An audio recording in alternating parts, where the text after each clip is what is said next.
जय विश्व बंधु।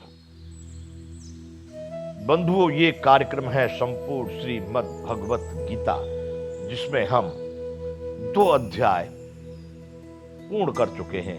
अब हम शुरू करेंगे तीसरे अध्याय को। तीसरे अध्याय का नाम है कर्मयोग। ये वह संवाद है जो विश्व में यदि कोई भी मानव इसका आचरण करे, इसको समझे, तो कल्याण प्राप्त कर सकता है। भगवान के श्री मुख से निकले हुए ये शब्द अर्जुन को कुरुक्षेत्र के मैदान में बताए गए। तो बंधुओं, दूसरे अध्याय में भगवान ने कहा है, भाई स्थित प्रज्ञ बन जा और तू अपने मन सहित इंद्रियों को जीत ले, इन पर विजय प्राप्त करके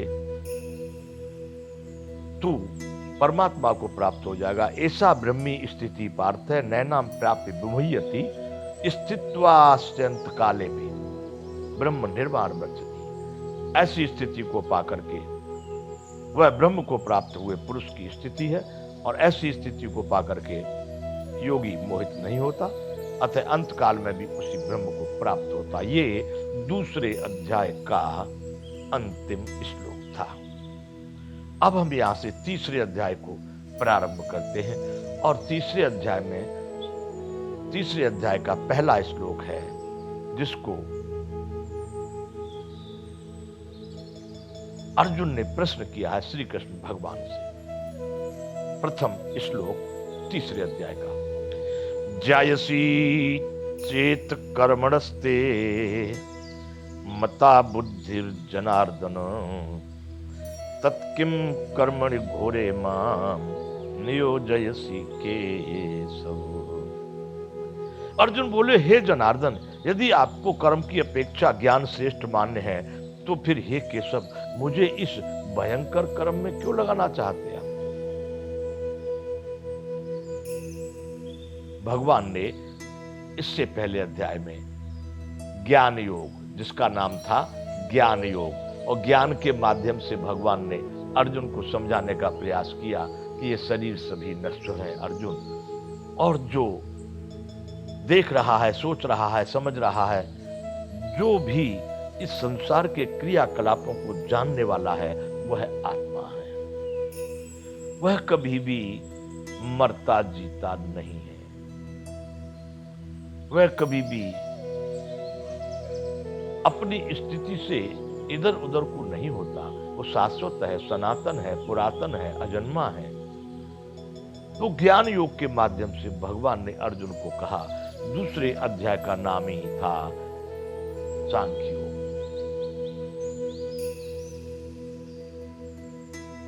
तो अब उन्होंने जब ज्ञान की बात कही, तब अर्जुन को ऐसा लगा कि जब ज्ञान ही श्रेष्ठ है, तो ज्ञान तो एक निराकार परमात्मा की तरह से सब में समाया हुआ है। अब ये जो कर्म है वो तो शरीर से ही होगा। तो अर्जुन प्रश्न कर रहे हैं, ज्यायसी चेत कर्मणस्ते मता बुद्धिर्जनार्दन तत्किम कर्मणि घोरे माम नियोजयसी केशव। हे केशव, यदि आपकी दृष्टि में ज्ञान ही श्रेष्ठ है, तो फिर मुझे एक शब्द दिए यहां पर, भयंकर कर्म। तत्किम कर्मण घोरे माम, घोर मतलब भयंकर, भयानक। तत्किम कर्मण घोरे माम नियोजयसी केशव, मुझको इस भयंकर कर्म में आप क्यों लगाना चाहते हैं? भयंकर कह रहे हैं बंधुओं, वहां पर भयंकर क्यों कहे? युद्ध है। ये कर्म साधारण नहीं है, जहां पर केवल विजय लक्ष्य है और उसके लिए क्रिया है मृत्यु। जो भी सामने आवे उसको मार दिया जाएगा। इससे भयानक कर्म, इससे भयंकर कर्म और क्या होगा? वो युद्ध स्थल है, युद्ध करने के लिए प्रेरित किए जा रहे हैं।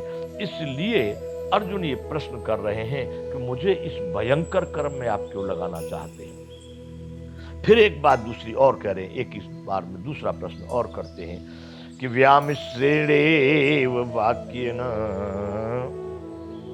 बुद्धिं मोहयसीव मे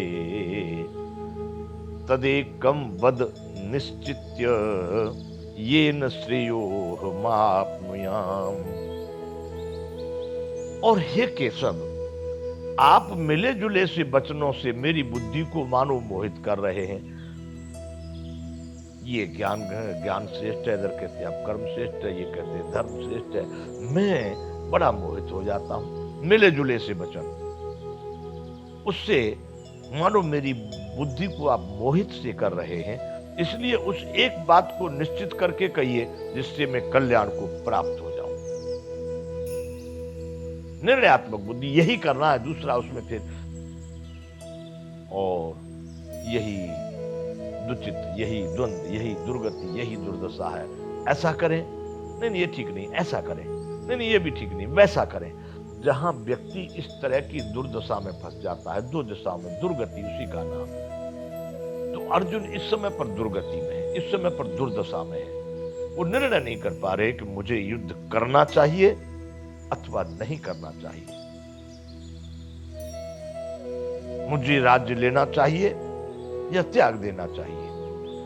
तो जब इस प्रकार की उनकी स्थिति है, वह निर्णय नहीं कर पा रहे, निर्णयात्मक किसी भी एक निश्चय पर नहीं पहुंच पा रहे, तब वो कह रहे हैं भगवान से कि व्यामिश्रेणेव वाक्येन बुद्धिं मोहयसीव मे तदेकं वद निश्चित्यं येन श्रेयोहमाप्नुयाम्। हे भगवान, आप मानो मिले जुले से वचन कहकर मेरी बुद्धि को मोहित जैसी कर रहे हैं, मुझे ऐसा लगता है। इसलिए मुझे एक निश्चित करके एक बात बताइए जिससे मैं कल्याण को प्राप्त हो जाऊं, अर्थात निर्णयात्मक स्थिति को प्राप्त होना ही कल्याण है। तब भगवान कृष्ण अर्जुन को उत्तर दे रहे हैं, उनकी शंका का समाधान कर रहे हैं। श्री भगवान उवाच। अब ये तीसरा श्लोक है, इससे पहले ये दूसरा श्लोक तीसरे अध्याय का था, अब ये तीसरे अध्याय का तृतीय यानी तीसरा श्लोक है। भगवान कहने लगे, लोके अस्मिन् द्विविधा निष्ठा प्रोक्ता मया नघ ज्ञान योगेन सांख्यानाम कर्म योगेन योगिनाम। हे अर्जुन, भगवान बोले, हे निष्पाप, इस लोक में दो प्रकार की निष्ठा मेरे द्वारा पहले कही गई है। कौन सी? उनमें से सांख्य योगियों की निष्ठा तो ज्ञान योग से और योगियों की निष्ठा कर्म योग से होती है। निष्ठा किसको कहते हैं? जो भी हम साधना करते हैं उसकी जो पूर्णता वाली पक्की जो स्थिति होती है उसका नाम निष्ठा। भगवान कह रहे हैं कि सांख्य योगियों की निष्ठा तो ज्ञान योग से है और कर्म योगियों की निष्ठा कर्म योग से है दोनों योगी। पर वो सांख्य योगी जिन्होंने शरीर को ज्यादा महत्व न देकर के वो केवल आत्मज्ञान अध्यात्म के द्वारा प्राप्त करते हैं, सांख्य योग। और जो शरीर के कर्म योग से उस चीज को प्राप्त करते हैं वो योग। भगवान कह रहे हैं कि अर्जुन, मैंने दो प्रकार की बात, और वो आपने सुना होगा दूसरे अध्याय में भगवान ने आधे अध्याय तक लगभग 38 अध्याय तक उन्होंने वो बात कही। 38 के बाद भगवान ने कहा कि अर्जुन, अब तक मैंने ये बात तुमको सांख्य योग के विषय में बताई है, अब तू इसी को कर्म योग के विषय में भी सुन। दूसरे अध्याय में ही भगवान ने दो विभाग इसके किए हैं। इसलिए भगवान यहां कह रहे हैं कि अर्जुन, मैंने दो प्रकार की निष्ठा बताई है, सांख्य योगियों की ज्ञान योग से है और कर्म योगियों की कर्म योग से है।